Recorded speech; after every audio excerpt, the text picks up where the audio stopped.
and we have to really escalate the noise we make so that we'll be heard.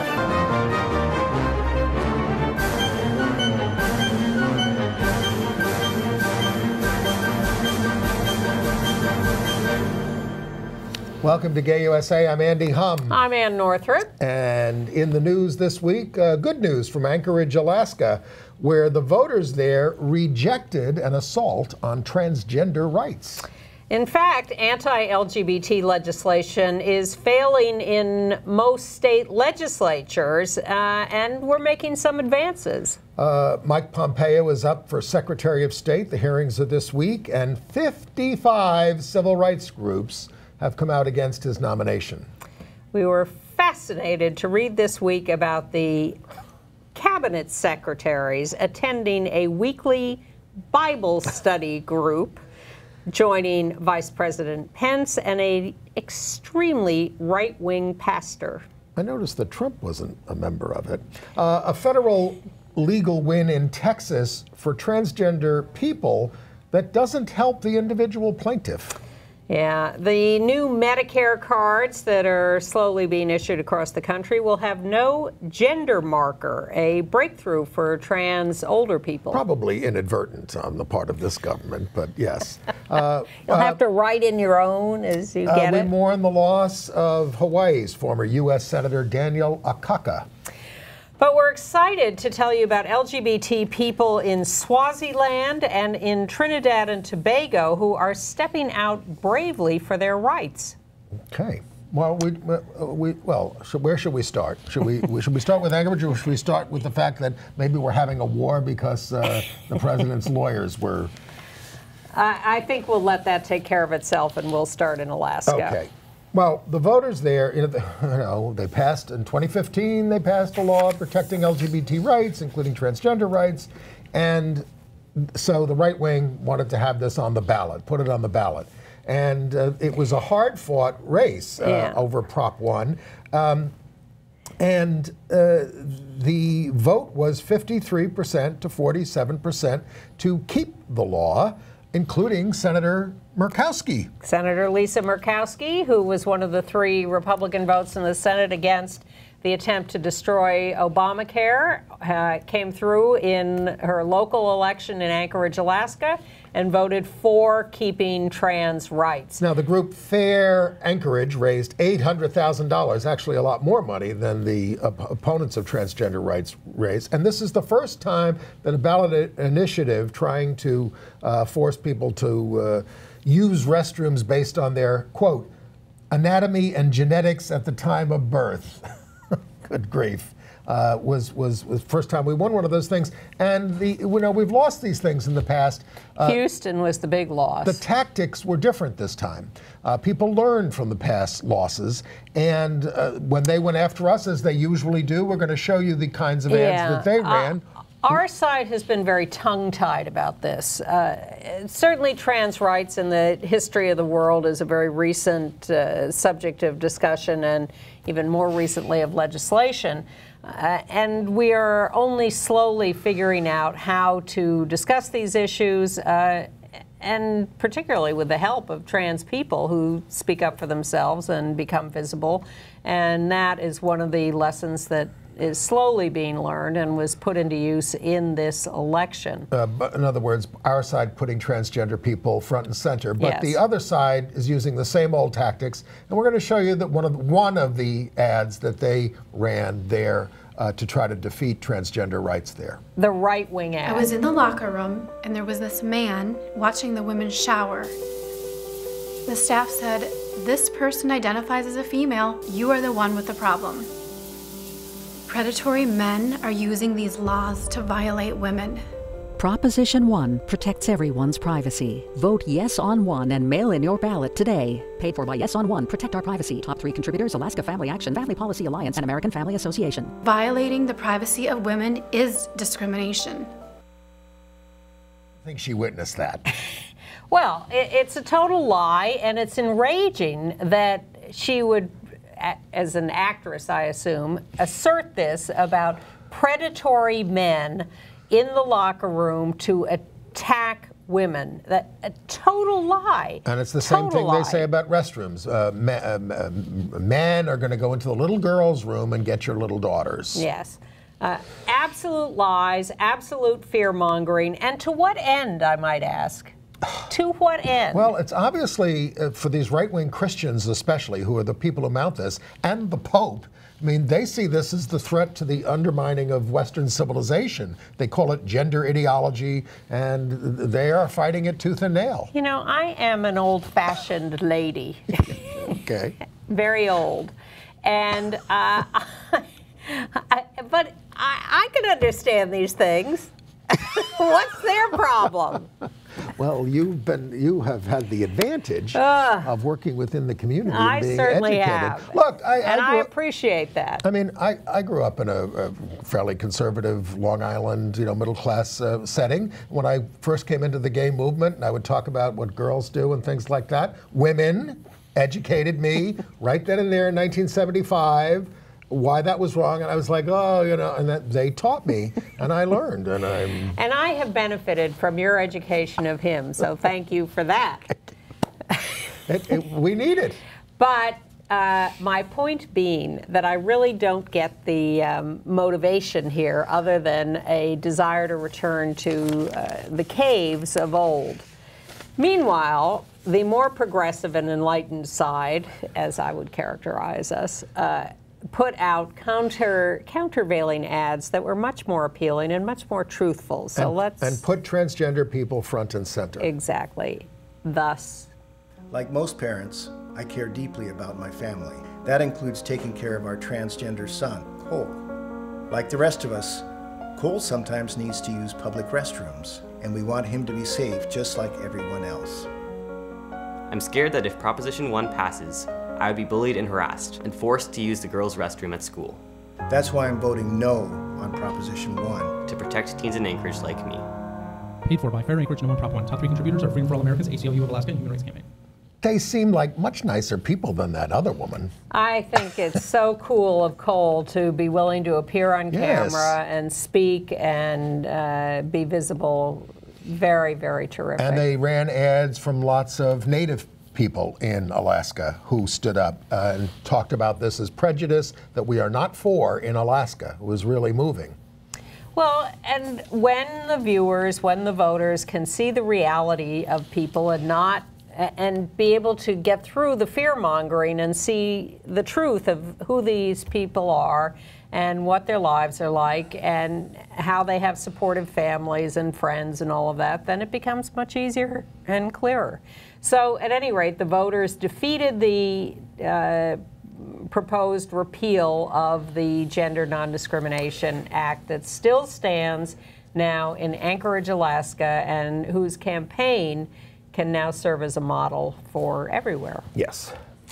But of course, we have many non-discrimination laws that have been adopted by city councils and states and whatever. So this was just the particular case of the voters. And we have to watch out for conservative state legislatures that then try to preempt the localities when they do protections. All right. Because then they don't believe in local control. Well, let's go to the Trump administration, and then we can go back to what's going on in the states.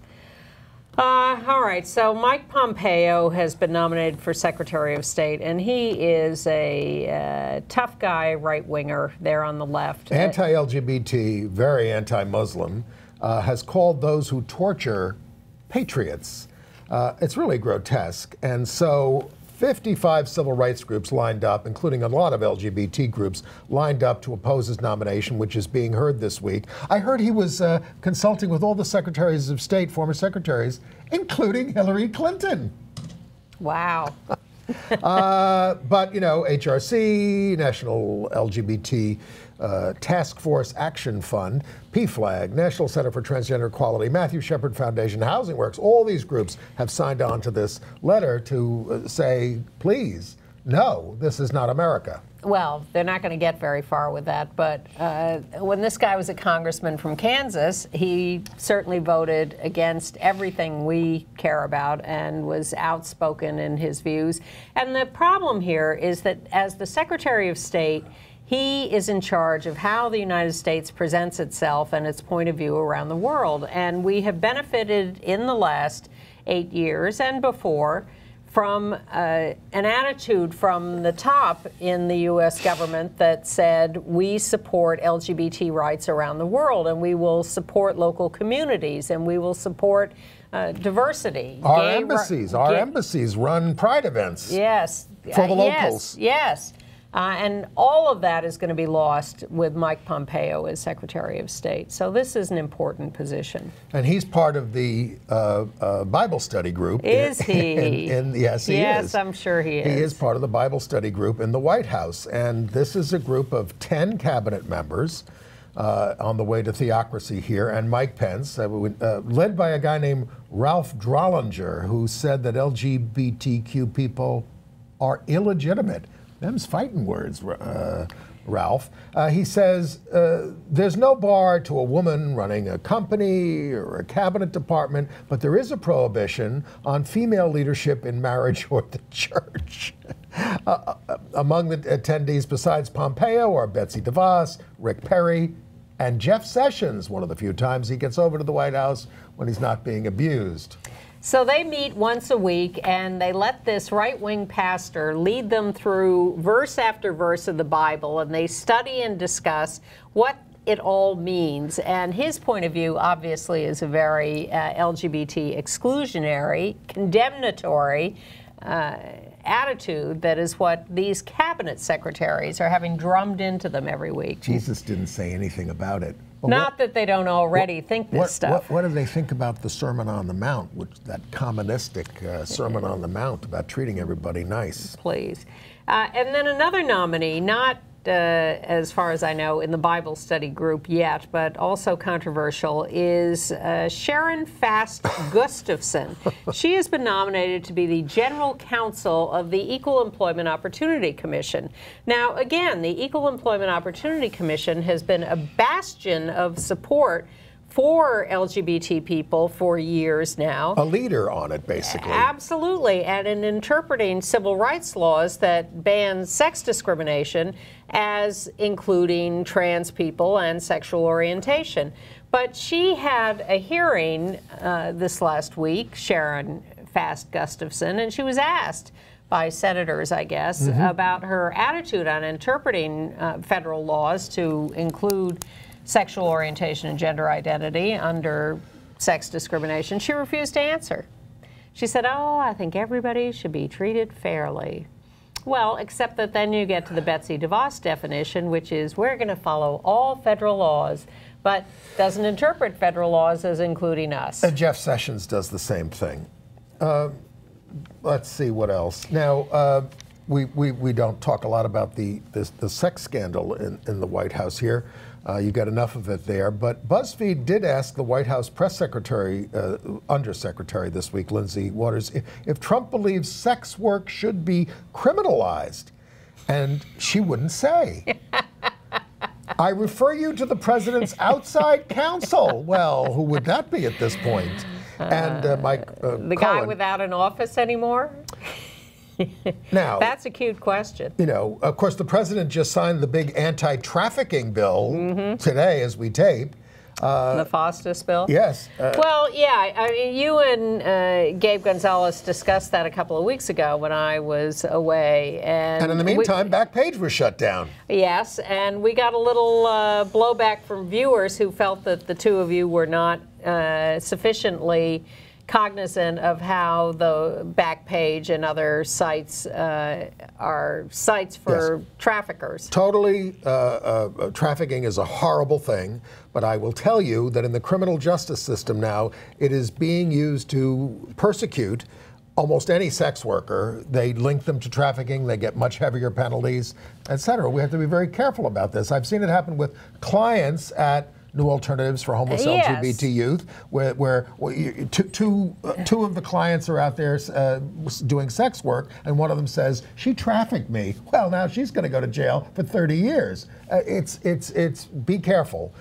Stop the trafficking, the genuine trafficking. But and now some of our viewers are totally against sex work. I understand, and they say no, nobody does it because they want to. Well, we went through the whole rent boy thing too, which I think is a lot more defensible as voluntary sex work.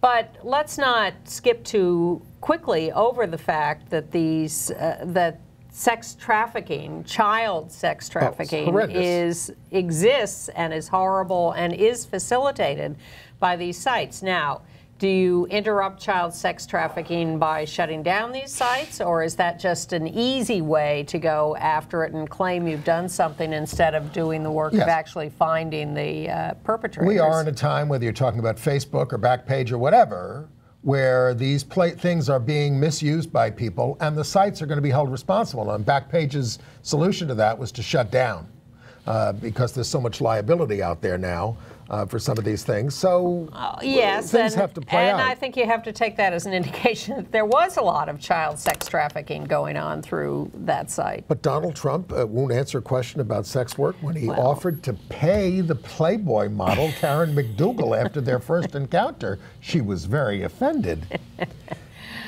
He's in a complicated position. All right. Thank you to the American Medical Association, which has weighed in on the question of transgender people serving in the armed forces, says there is no medically valid reason that trans troops should not be allowed to serve. Strange announcement from Homeland Security, which is compiling a list of all journalists and media influencers.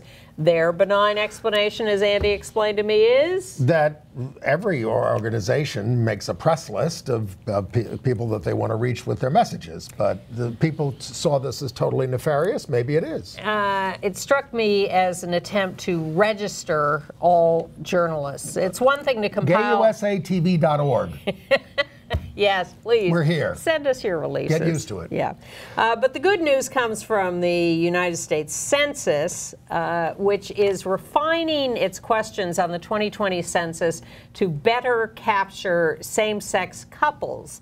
They have since 1990 had questions and analysis of the census that look at same-sex partners. Same-sex partners living together is the way they would capture people. You would report yourself as a head of household. You would report another adult in the household. You would be asked what your relationship was.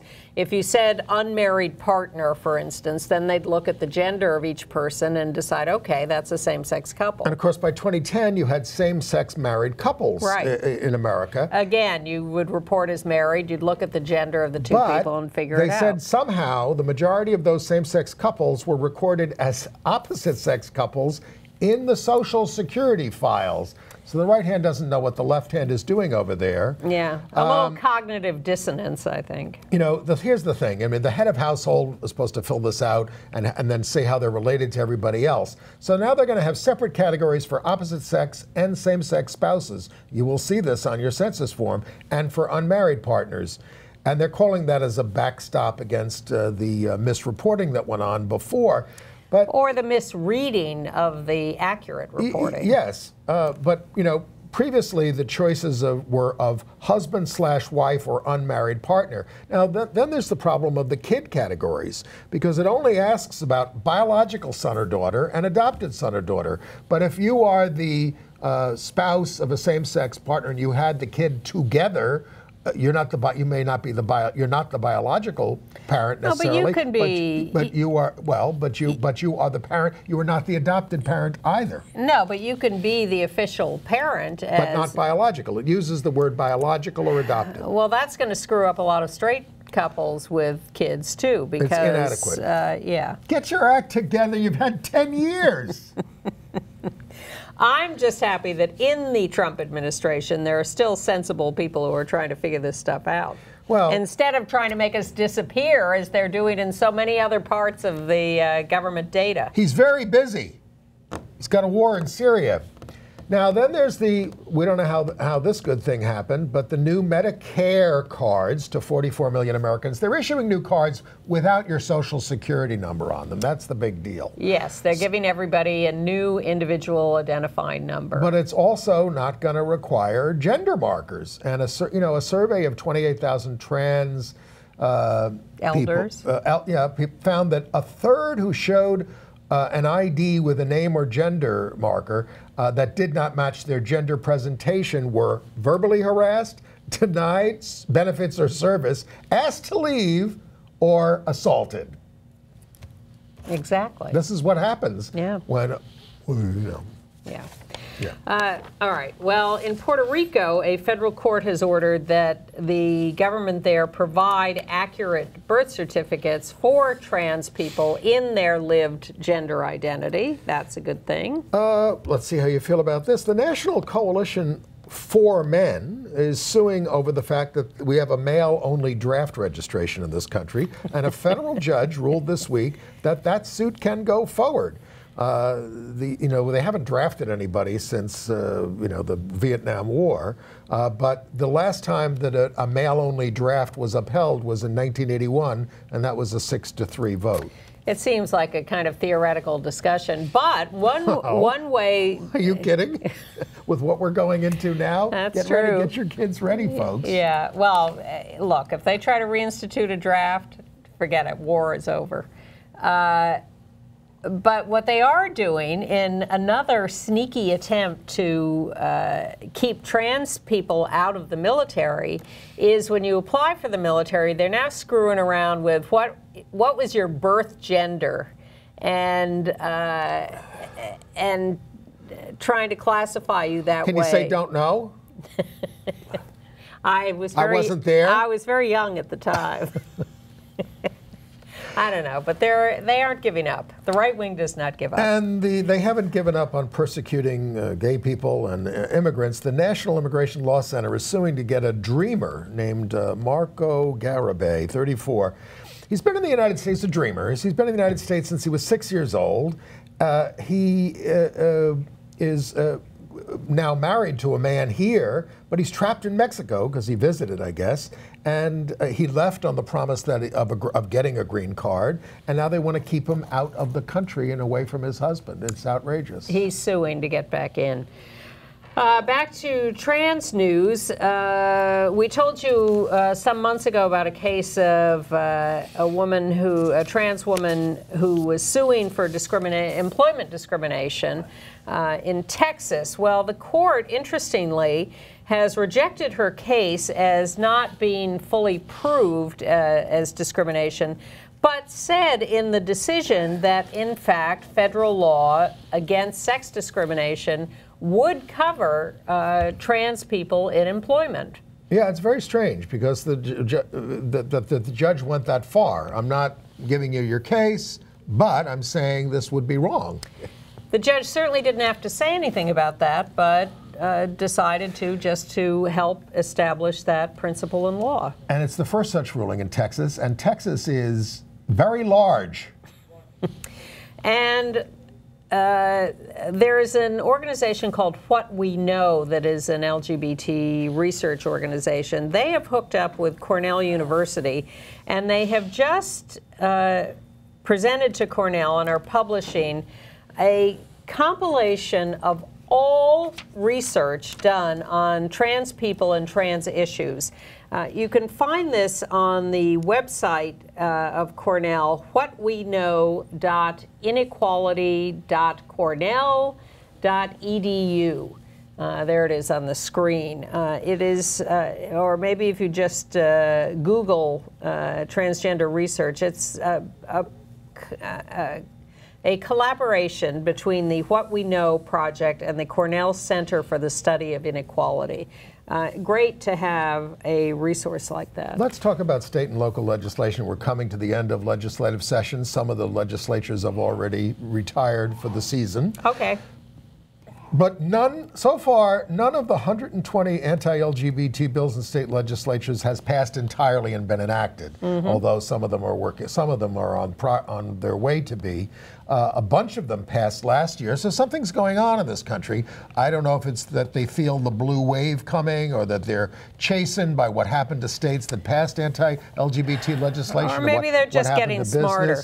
Well, there are a couple of things in the works that sound good. In Illinois, they are considering legislation to mandate an LGBT curriculum in high schools. Yep. California, I think, is the only other state that has done that. Why hasn't New York done it? It's time to teach our history and facts. Yeah, come on, Governor Cuomo. It's an election year and you're running against an unqualified lesbian. Exactly. In Hawaii, the legislature has passed a no conversion therapy for minors bill. They're reconciling a few details between the two houses, and then it will go to the governor. California passed a resolution in the Assembly apologizing for the past persecution of LGBT people. Nice. No dollar figure attached to this. No. But, well. No, but they're apologizing for bad laws and practices, persecution, oppression. It goes to the Senate in California now, but we have no reason to believe it won't pass there. Okay.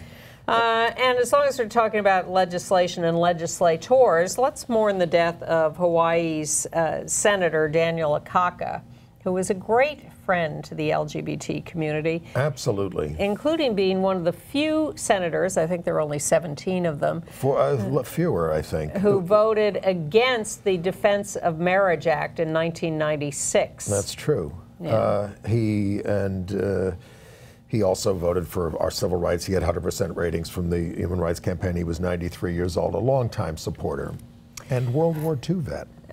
Now, not so supportive is a TV and radio commentator in St. Louis, Missouri at, you will not be surprised to hear, a Sinclair-owned TV station. This guy's name is Jamie Ullman. And so... He has resigned. There he is on the left. Well, he tweeted, I've been hanging out, getting ready to ram a hot poker up David Hogg's ass tomorrow. Oh, that's very nice. His show was canceled by the TV station, not necessarily by the radio station where he works.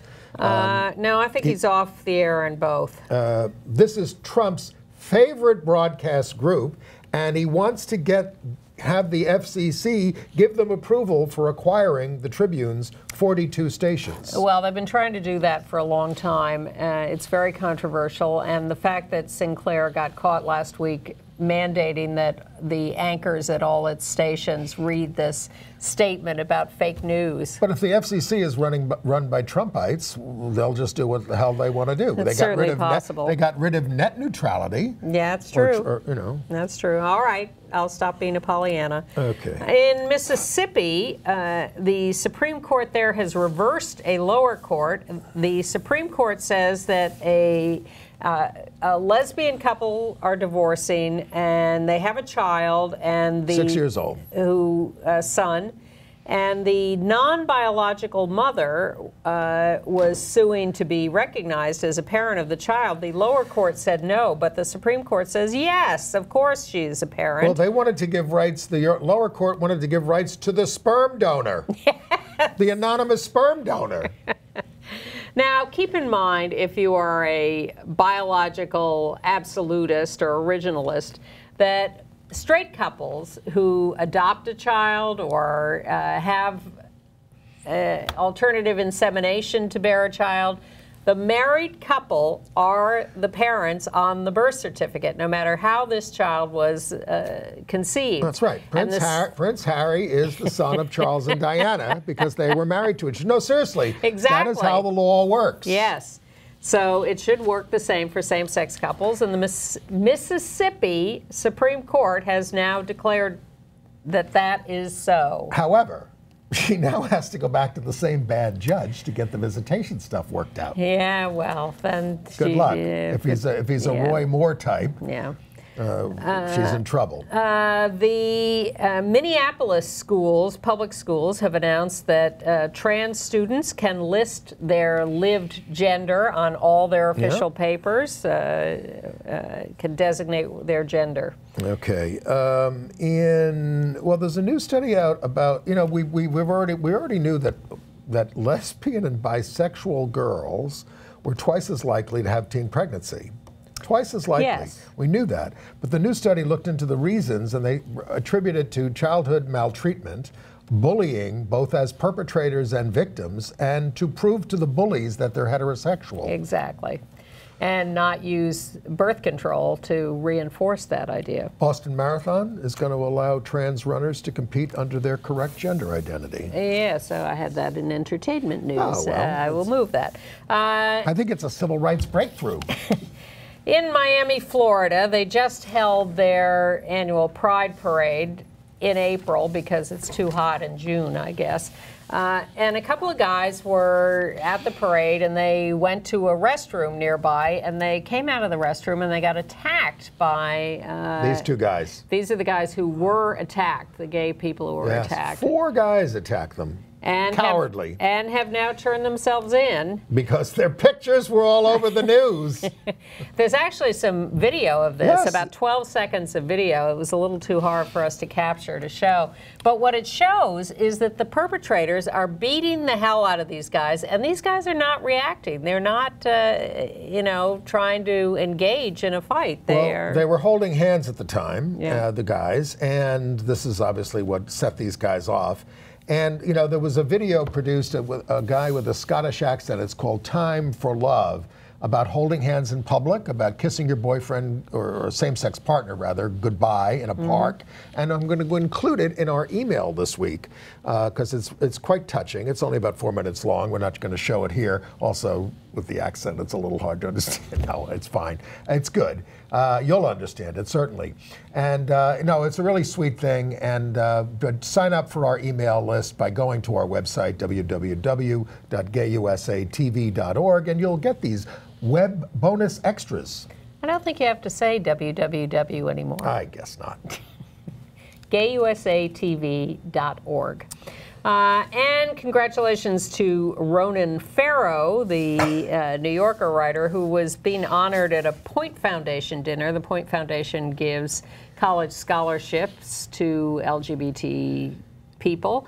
And Ronan mentioned quite matter-of-factly that he was a member of the LGBTQ community. Didn't say what category he falls into. No, he's said or been talked about in the past as dating both men and women. He was very evasive about it. He was one of these people who just said, I don't want to talk about labels. it. I don't want to talk about it. But he was quite forthright in declaring himself a member of the community. He's been a little evasive about his parentage. And he talked about the support he's gotten from the community in all the writing he's done about Harvey Weinstein and a claim he's gotten for that. So congratulations to him. There's a debate online about whether he's been out or not, but at least he's said it. We welcome everyone. All right. Can we move on to international news? In Chile, the Inter-American Commission on Human Rights is pushing them to fulfill their 2016 promise to legalize same-sex marriage. In Taiwan, the right wing there is proposing a public referendum on same-sex marriage to circumvent the court order that the government must institute and legalize same-sex marriage by May of 2019. Right. I mean, they've been dragging their feet on this because they have an election this year, and they don't want to commit to it. Well, the right wing is trying to take advantage of that, but the court order stands, and a year from now, within a year, maybe sooner, there should be same-sex marriage in Taiwan. But the Central Election Commission in Taiwan has to decide on the measure, and they will not let the LGBT groups participate in the hearings about how they're going to phrase this, what they're going to do, whether they are going to do it, we shouldn't be voting on these things. Such a familiar story. Well, yes, we went through this a lot in the United States. The only place we didn't was in the District of Columbia, where they have a law or a constitutional thing, a charter thing, against voting on civil rights. And even that was a fight. In New Zealand, the parliament has passed a bill that men convicted of homosexual behavior before 1986, when it was decriminalized, can clear their criminal records. In fact, if they are now dead, their families can apply to clear their records. And the Justice Minister apologized to those who had been convicted. By the way, back to Chile for a second. Trans activist Daniela Vega, of A Fantastic Woman, which won the Oscar for Best Foreign Language Film, is asking to meet with Cardinal Izatti the Catholic cardinal, over his opposition to transgender rights. Take advantage of your moment, Daniela. Yes. In Russia, Human Rights Watch points out that it has been 1 year with no investigation of the gay purge and torture of gay men in Chechnya. Let's go to Trinidad and Tobago, okay. Where a verdict is imminent in the challenge to the anti-buggery law. Yes. That's the name of it. The lawsuit was brought by a guy named Jason Jones, an LGBT activist there. We have a picture of Jason. There he is. Here's the thing. One of the reasons he's doing this is because they actually increased the penalties for sodomy in 1986, after not long after, but after they had not ceased being a colonial possession. Most of these laws in places like this, in the Caribbean and Africa, are the results of British rule, imposed by British rule. But as you say, in Trinidad and Tobago, even after the British rule was ended, they increased penalties. So hundreds of people marched to keep the law at the port of Spain there. The sodomy law. And they said that God's wrath would be visited upon the land if the law is struck down. So there were 150 people at a subsequent counter-demonstration, and we have some video from Trinidad and Tobago on that. Gay pride flags being waved outside the parliament as those in support of the removal of the buggery law came out in their numbers to let their voices be heard. The action comes days after religious groups marched through the capital to keep the law on the books. In 3 days, the High Court will decide whether the law should remain after it was challenged by Trinidadian gay rights activist Jason Jones. The crowd outside the parliament found fresh ways to get the attention of members of parliament as they made their way into the building.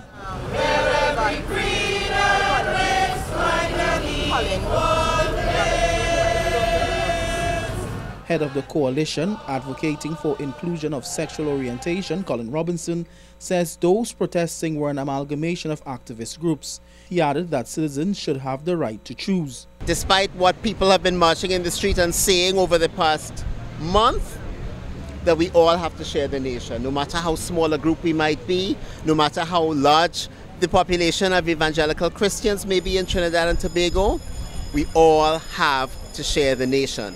Even this door came out to support the protests. Supporting the cause, comedian and radio announcer Nikki Crosby says her reason for supporting the removal of the law is simply that citizens have the right to privacy. She rejected the claims that the law will target children. This is about respect, and that's what we're losing in our society. I totally understand the Christian views, but they alone don't live in Trinidad and Tobago. So we have to respect every single person. And people tying up this with children, and if children are raped, we have laws for that. That is a whole different issue. That is child rape. That is children being protected under certain laws. Former Minister and Senator Verna St. Rose also came to support. Another group in support of the law, Women's Caucus of TNT, led by Sharon Motley, says this protest has motivated the community to come out. This is an incredible moment in Trinidad and Tobago's history. And this is not the first of its kind, but this is important. This is a landmark response, because what we're saying is that we're no longer in the closet. We will not be stepped on. We will not be discriminated against. We will stand up against fear and violence. And there among the crowd was one man calling for the law to remain. Otto Carrington, CNC3 News. So we should know about this next week. Now, the first... It's going to happen. We're taping on Wednesday. The decision is due tomorrow. Right. So it may have happened by the time you see this. The first spokesperson there, the male spokesperson, was Colin Robinson from the coalition advocating for inclusion of sexual orientation, an old colleague of ours in the AIDS movement and the LGBT movement in New York. He initially was not crazy about this case because he said he felt the movement should focus on sexual orientation, non-discrimination, and transgender. But the case is there, and people were marching against, so we marched for. It's great to see the movement there. And in equally dangerous territory, and maybe more so, in Swaziland in Africa, just north of South Africa, activists have applied to hold their first Pride March and Festival in June. There's a picture of the activist who's trying to put it together, or the spokesperson for a group called Rock of Hope, Malusi Simlane. He said, "We cannot hide forever. We cannot do advocacy if we are not visible." However, they're up against, this is a monarchy. It's an absolute monarchy run by King Mswati III, who calls homosexuality satanic, and the Prime Minister doesn't like it either. There's still an enormous amount of violence against LGBT people, a lot of corrective rape of lesbians. There are no LGBT gathering places, so I would say that Mr. Similani, these are the bravest, some of the bravest LGBT people in the world. No question. And so they've submitted this application for permission for a parade and festival. Hard to imagine they're going to get that. They want to do it in the last week of June, just like we do. We'll keep an eye on that. In the city of Mbabne. In France, the parliament is considering increasing asylum chances for LGBT people from countries where they are not safe. Their asylum laws have been pretty restrictive, but this may loosen them up. So this would take off the safe list India, Ghana, and Senegal, and so that would make it easier if you were from there to get a because otherwise it's easier to send you back. You can't appeal, so that's some progress there. In Melbourne, Australia, a gay man who was beaten by 3 men outside a gay bar. I have a picture of him. We don't have his identity, but he was at the press conferences. But they're now holding press conferences because they're seeking witnesses to this attack. Well, 3 guys. He got a fractured skull. They called him an effing faggot, and they beat him unconscious on January 27th. This was. He says he does not see himself as a minority. Well, they do. And he says, I don't want people to look at this and think they need to stay home and hide from this. I think people should go out and enjoy life. Well, and let's say again, this is Melbourne, Australia. Yeah. This is not Swaziland. Exactly. In Brazil, 5 men have been sentenced to a total of 83 years in prison, from 14 to 21 years for each of them, for the brutal torture and murder of a trans woman, Dandara dos Santos. This was captured on video. It became quite a cause célèbre around the world because it was so overt. They hit her with boards and rocks and... Look, things are very, very tough. Eventually shot her. Very tough in Brazil. I mean, of course, in Rio, we told you about the assassination of the out lesbian city council member, Marielle Franco, just a couple of weeks ago. The city's municipal coordinator for sexual diversity there, Nelio Giorgini da Silva, was shot at as he left a restaurant with his husband and his parents. And the shots didn't hit the car. But you know, Brazil is a mess. I mean, they've just locked up Lula, the former leftist president, and 35 trans people have been murdered there this year. So, tough. Not that we're not aware of all the horrible things happening here, too. That's true. Yeah. All right. So a couple of pieces of small good news. In the UK, Eddie Izzard, longtime famous comedian and self-described straight transvestite, has been elected to the Labour Party governing board. That's exactly right. He says, I'm not wearing women's clothes, I'm wearing clothes. He says he took a lot of hate for being gender nonconforming, and people referred to him as that. And then he says, if I can deal with that, then politics is easy. And congratulations to Venezuelan Olympic diver Robert Paez, who has come out in an interview with Outsports magazine. Paez was in the Olympics in 2012 and 2016. And that is a terrific picture. In Costa Rica, 109 people have signed up for gender and name change ID cards, and 7 same-sex couples have applied to register their marriages, but the government's still dragging their tails on getting all this implemented. All right, AIDS news? Yes. You got something else there? Well, I'm sorry to see what's also happening in Hungary and the right-wing stretches. Your people. Well, Romania, really, but, you know. Okay. Sorry. Anyway, they're pretty bad, too. Fairly good news from Missouri. We have followed the case for some time of Michael Johnson, who was a college student and also a wrestler known as Tiger Mandingo, which is cute until you realize that that really was used against him. He was sentenced originally to 30 years in prison for being HIV positive and having sex without supposedly disclosing his HIV status. Well, I mean, they actually convicted him of infecting other people, is the way way it went at trial. But you know, who knows? But his original conviction was overturned for prosecutorial misconduct because they didn't hand over enough information in a timely fashion. Right. And then he agreed to a plea bargain for a 10-year sentence. Well, now he has been, at the trial, the prosecutors were saying things like, look at his big penis.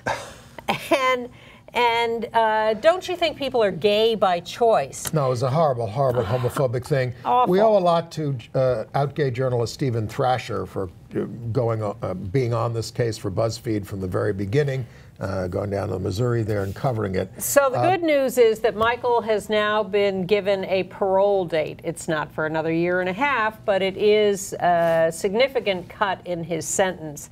There are a lot of people who think he should never have been in prison in the first place, but he now has an October 2019 date to look forward to for release. The New York State Assembly is going to have hearings on aid in dying, medical aid in dying, on April 23rd in Albany and May 3rd in New York City.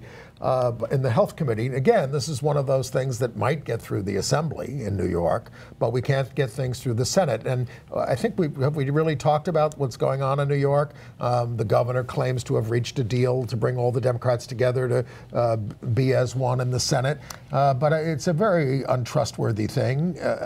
Some years ago, the New York State Legislature wound up on a list of rating the states around the country. New York's was worst. The most dysfunctional. Yes. Because we have Democrats here who caucus with Republicans to keep Republicans in power because they're getting their money from real estate interests that want to keep Republicans in power. And the governor, as a year ago, said, I don't think it's necessarily such a bad thing having divided government in New York. The leader of the Democratic Party in New York who wants to be reelected as governor and maybe run for your president, forget about it. So, under threat of primary opponents like Cynthia Nixon this year, Cuomo is suddenly doing an about-face and brokered what is supposedly this deal. Yes. To get the the breakaway Senate Democrats back with the main body of Democrats. Yes. We don't trust it. Well, not only do we not trust it, at the deal, the governor said, we're dissolving the Independent Democratic Caucus. What are they doing this week? They're having a fundraiser for the Independent Democratic Caucus, which the governor is sponsoring. I mean, it's a joke. Terrible. New York. You think it's a liberal place. You're wrong. New Yorkers, please don't buy this deal and realize that we still have to replace these independent Democratic conference people with actual Democrats. All right, we have a bunch of entertainment news. We do. Maybe we should get to it. Go right ahead. Hey, at the Olivier Awards in London, most of them went to Hamilton, but Anne's favorite, Denise Goff, who's in Angels in America here in New York, won for Best Supporting Actress, and Angels won for Best Revival of a Play. And again, you can see that in New York. Of course, it's going to be up against 3 tall women for the Tonys. What do you think? I think it's going to be a fight to the death. No, Denise Goff is wonderful As in Harper. Angels in America. She just leapt off that stage to me, and I'm thrilled to hear she won Best Supporting Actress. That was exactly what I was hoping would happen. Yes. Okay. Let's see if she can do that at the Tonys too. And there are two shows at the Theater for the Theater for the New City in New York that are of interest. Barbara Kahn has a new play. She writes a lot about LGBT themes. This one's called Verzet Amsterdam, about the Dutch resistance in World War II by artists. And some of them were gay, and they resisted fascism and protected Jews, and that's running till April 22nd. And Charles Busch is back with something called The Confession of Lily Dare, a comic melodrama, to April 29th. Both of those at the Theater for the New City. In Operaland, there is an opera called As One that was written in 2014. It's about trans issues, and it got great reviews. It has continued to be produced here and there. And this year it's headed to Cincinnati and the Brooklyn Academy of Music. So you might want to check this out, As One, in Cincinnati and Brooklyn. You wouldn't know this from reading the New York Times, but the unique jazz pianist Cecil Taylor, who died at 89, a very radical performance art performer, was gay. And was persecuted for it throughout his career, especially by other jazz artists, by venues, etc. He was asked if he was gay once, and he said, do you think a three-letter word defines the complexity of my humanity? I avoid the trap of easy definition, but you were ostracized for it anyway. And but anyway, he was brought to my Catholic boys' high school to perform in 1969, I think. It was, it was unbelievable having this guy going up there, and we're all sitting there like these white kids going, what the hell is that? But it was something. It opened I think that they felt they had to open up things in those days because it was the 60s. Well, and another current case of someone talking with more openness and complexity about her sexuality, Abby Jacobson, a very popular actress of the series Broad City, and also appearing in a new Netflix movie, Six Balloons, which is a much more serious production. So she was interviewed by Vanity Fair, and they said, so how's your love life these days? And she says, well, actually, I date men and women, and went on about that, and that evidently was a revelation. That's the old Woody Allen joke. If you're bisexual, you have twice as much chance of a date on Saturday night. Abby, however, says, if you want to date me, you have to be funny, and you have to love what you do. That's good advice for anybody. There's a new album out of a compilation of different singers. It's called Universal Love, and it's everyone from Bob Dylan to Kesha, St. Vincent, others. And the deal is that they took songs and they turned them into same-sex love songs. And I thought, why do you need to change pronouns in songs? Why not just take, why can't a woman sing My Girl or similarly? As they do in Broadway backwards. We'll get to that. Maybe. I think we will get to Maybe. that. But it seemed to me a little too tortured to be having to change the pronouns in songs to get to the same-sex construct. Now, culturally, we hear all the time about the demise of gay bars, but Boxers, which has locations in New York and Chelsea's Hell's Kitchen and the Upper East Side, is opening one in Washington Heights at Broadway and 158th Street. There's not a commercial for them, but it's an area that without gay bars, it's obviously changing as time goes by, and there it is. I saw a movie that's being released next week by Wolf Video. Wolf Video is a great place to find LGBT content movies, and this is coming out on DVD and video on demand. Russian Doll. It's sort of a thriller mystery about a lesbian detective. It's a little... It's not the greatest thing I've ever seen, but it's if you're looking for lesbian content, Wolf Video is a great thing to check out. Rapper Jay-Z was on that new David Letterman interview show talking about his mother, Gloria Carter, being a lesbian and how they both sang about it on on his album 444. But he told David, I imagine having to live your life as someone else, and you think you're protecting your kids. He was lamenting this, because that's the way he was brought up.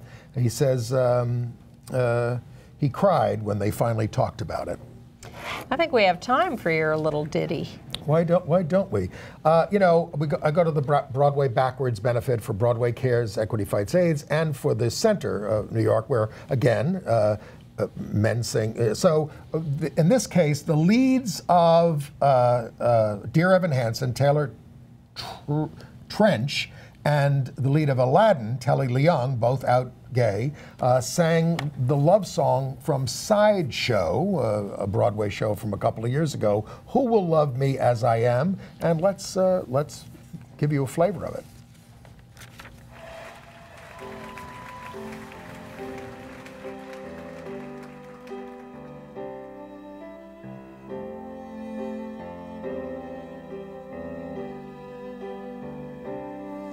Like a fish plucked from the ocean, tossed into a foreign stream. Always knew that I was different, often fled into a dream. I ignored the raging current, right against the tide I swam. But I floated with a question, who will love me as I am? Like an odd, exotic creature on display inside a zoo. Hearing children asking questions makes me ask some questions too. Could we bend the laws of nature? Could a lion love a lamb? Who will see beyond the surface? Who will love me as I am? Who will ever call to say I love you? Send me flowers or a telegram. Who could proudly stand beside me? Who will love me as I am? Like a clown whose tears cause laughter, trapped inside the center ring. Even seeing smiling faces, I am lonely pondering. Who would want to join this madness? Who would change my monogram? Who will be part of my circus? Who will love me as I am? Who will ever call to say I love you? Send me flowers or a telegram. Who could proudly stand beside me? Who will love me as I am?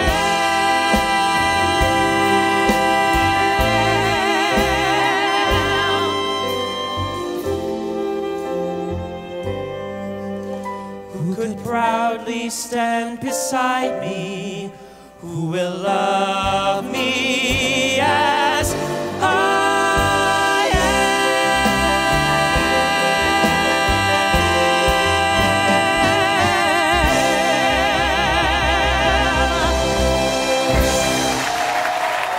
I love you if you're funny and if you like what you do.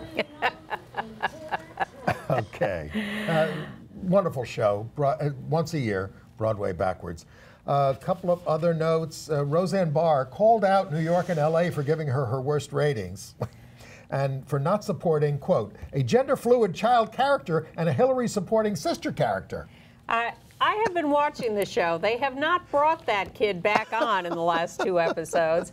And, you know, I love the original Roseanne. I think this is a very pale version. It's just not well written, not well acted, not well whatever. Okay. Any other news? That's my opinion. Yes, the Louisiana State Senate has outlawed sex with animals by a vote of 25 to 10. And the 10 who didn't want to outlaw it were Republicans. And next week, our co-host will be Blanche Wiesen-Cook, and we're going to have Aine Gordon on, who's the author of a play about... We're over time. Bye. APA. Bye. See you eventually. Well, get our email, please.